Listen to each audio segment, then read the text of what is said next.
आज आपण एका अशा वैद्यकीय रहस्याबद्दल बोलणार आहोत ज्याने संपूर्ण जग बदलून टाकलं.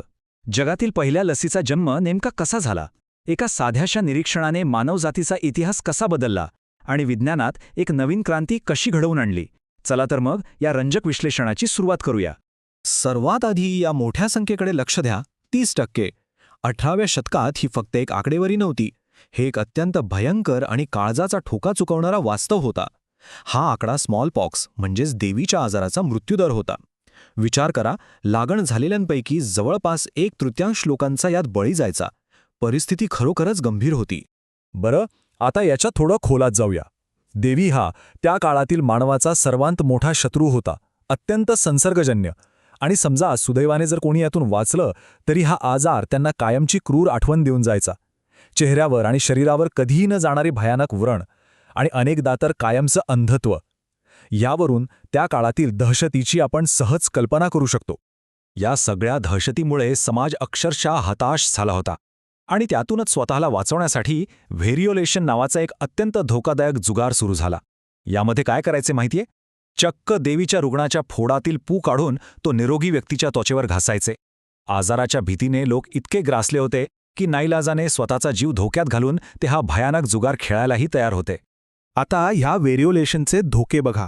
काहींना यातून थोडीफार प्रतिकारशक्ती मिळायची हे खरंय, पण अनेकदा ह्या प्रक्रियेमुळेच तो गंभीर आजार व्हायचा, रुग्णाचा दुर्दैवी मृत्यू ओढवायचा किंवा सर्वात भयंकर म्हणजे यातून देवीच्या एका नवीनच साथीचा प्रसार व्हायचा. म्हणजे बघा, जो एकमेव उपाय उपलब्ध होता तो अनेकदा त्या आजाराइतकंच जीवघेणा असायचा. आणि नेमक्या याच वेळी आपल्या या कथेचा खरा नायक समोर येतो, डॉक्टर एडवर्ड जेनर. 1749 मध्ये जन्मलेले हे एक साधे इंग्लिश ग्रामीण डॉक्टर होते. आता त्यांच्याकडे आजच्यासारखं कोणतंही आधुनिक तंत्रज्ञान नव्हतं, पण त्यांचं सर्वात मोठं आणि शक्तिशाली हत्यार होतं त्यांची अचूक निरीक्षण क्षमता. ग्रामीण भागात प्रॅक्टिस करत असताना डॉक्टर जेनर यांच्या लक्षात एक अतिशय रंजक गोष्ट आली.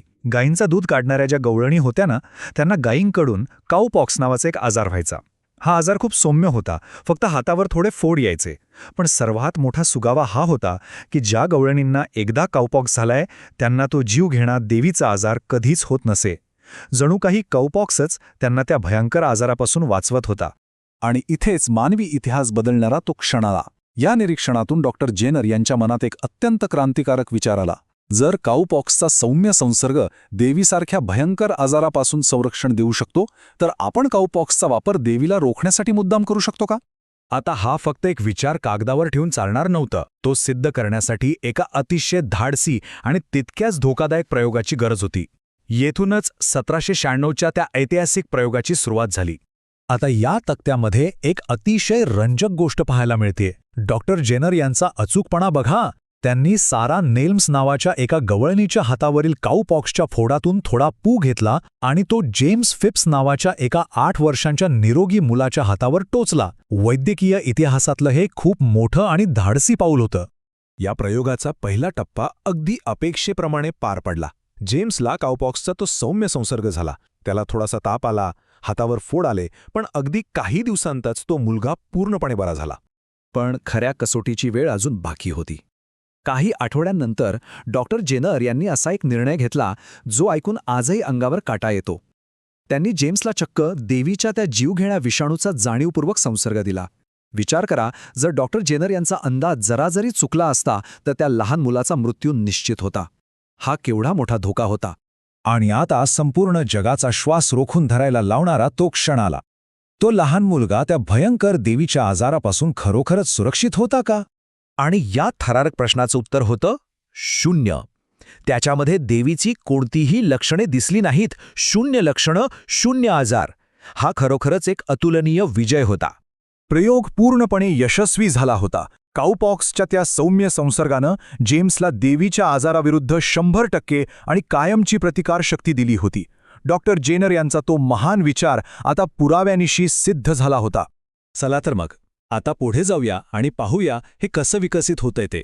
1796च्या या ऐतिहासिक प्रयोगानंतर डॉक्टर जेनर यांनी 1798 मध्ये आपले हे निष्कर्ष प्रसिद्ध केले आणि वैद्यकीय क्षेत्रात एका नवीन युगाची पहाट झाली.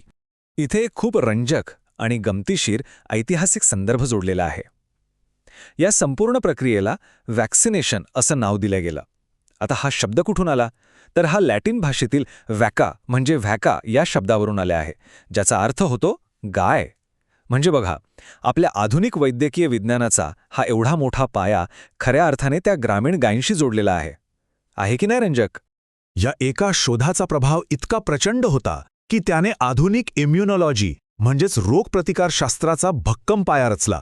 केवळ एका माणसाच्या निरीक्षणामुळे आणि प्रयोगामुळे देवीसारख्या भयंकर आजाराला जगाच्या पाठीवरून कायमचं पुसून टाकण्याचा मार्ग मोकळा झाला आणि आजवर कोट्यावधी लोकांचे प्राण वाचले. शेवटी आपण सगळेच एका प्रश्नावर नक्की विचार करू शकतो. जर त्या एका साध्या ग्रामीण डॉक्टरने फक्त थोडं थांबून गायी आणि गवळणीचे ते बारकाईने निरीक्षण केलं नसतं तर आजचं आपलं हे जग कसं दिसलं असतं? एका छोट्याशा आणि अचूक निरीक्षणाने मानवजातीचं भविष्य कसं सुरक्षित केलं याचं हे एक उत्तम उदाहरण आहे. या माहितीपूर्ण विश्लेषणात आज इथेच थांबूया.